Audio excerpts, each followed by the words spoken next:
Parang gusto natin ibalik yung dating sigla ng art of theatrical advertising.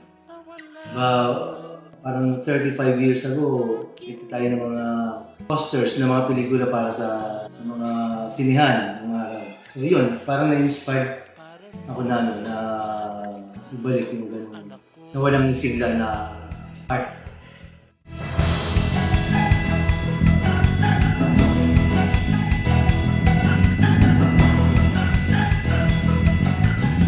Ng float, ibang team ang gumawa.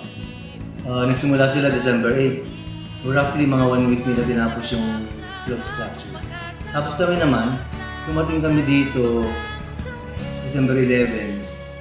Target namin hanggang bukas matapos. So 4 days namin pipintahan yung float.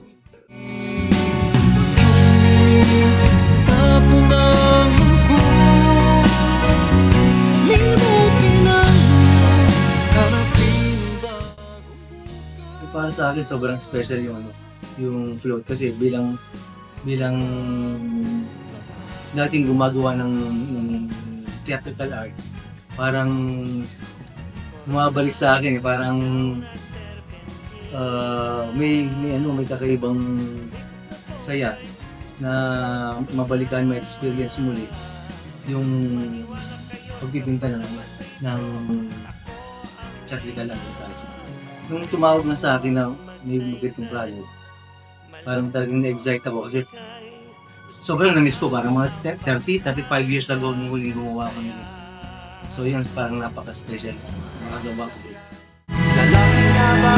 Baka naman nasa ng tigas, nasa ng tatag, puso'y nilalas, ayoko na sa'yo.